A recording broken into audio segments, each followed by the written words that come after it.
जीवन साथी सबसे अजीज होता है। कॉलेज में हैप्पी मैरिड लाइफ पर एक कार्यक्रम हो रहा था जिसमें कुछ शादीशुदा जोड़े हिस्सा ले रहे थे। जिस समय प्रोफेसर मंच पर आए, उन्होंने नोट किया कि सभी पति पत्नी शादी पर जोक कर हंस रहे थे।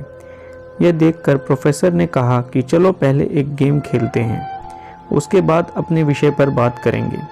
सभी खुश हो गए और कहा, कौन सा गेम?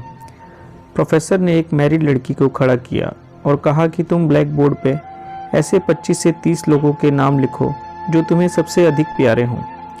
लड़की ने पहले तो अपने परिवार के लोगों के नाम लिखे, फिर अपने सगे संबंधी, दोस्तों, पड़ोसी और सहकर्मियों के नाम लिख दिए। अब प्रोफेसर ने उसमें से कोई भी कम पसंद वाले 5 नाम मिटाने को कहा। लड़की ने अपने सहकर्मियों के नाम मिटा दिए। प्रोफेसर ने और 5 नाम मिटाने को कहा। लड़की ने थोड़ा सोचकर अपने पड़ोसी के नाम मिटा दिए। अब प्रोफेसर ने और 10 नाम मिटाने को कहा। लड़की ने अपने सगे संबंधी और दोस्तों के नाम मिटा दिए। अब बोर्ड पर सिर्फ 4 नाम बचे थे, जो उसके मम्मी पापा, पति और बच्चे का नाम था।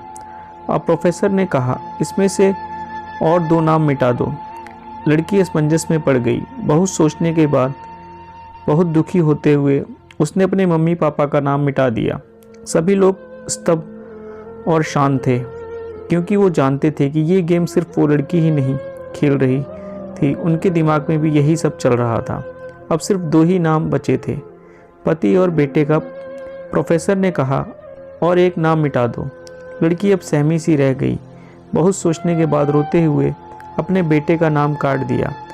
प्रोफेसर ने उस लड़की से कहा, तुम अपनी जगह पर जाकर बैठ जाओ, और सभी की तरफ गौर से देखा और पूछा, क्या कोई बता सकता है कि ऐसा क्यों हुआ कि सिर्फ पति का ही नाम बोर्ड पर रह गया? कोई जवाब नहीं दे पाया। सभी मुंह लटकाकर बैठे थे। प्रोफेसर ने फिर उस लड़की को खड़ा किया और कहा, ऐसा क्यों? जिसने तुम्हें जन्म दिया और पाल पोस कर इतना बड़ा किया, उनका नाम तुमने मिटा दिया, और तुमने अपनी कोख से जिस बच्चे को जन्म दिया, उसका भी नाम तुमने मिटा दिया। लड़की ने जवाब दिया कि अब मम्मी पापा बूढ़े हो चुके हैं।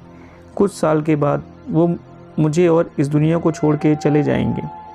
मेरा बेटा जब बड़ा हो जाएगा तो ज़रूरी नहीं है कि वो शादी के बाद मेरे साथ ही रहे, लेकिन मेरे पति जब तक मेरी जान में जान है, तब तक मेरा आधा शरीर बनके मेरा साथ निभाएंगे। इसलिए मेरे लिए सबसे अजीज मेरे पति हैं। प्रोफेसर और बाकी स्टूडेंट ने तालियों की गूंज से लड़की को सलामी दी। प्रोफेसर ने कहा, तुमने बिल्कुल सही कहा कि तुम और सभी के बिना रह सकती हो, पर अपने आधे अंग अर्थात अपने पति के बिना नहीं रह सकती। मजाक मस्ती तक तो ठीक है, पर इंसान का अपना जीवन साथी ही उसको सबसे ज़्यादा अजीज होता है।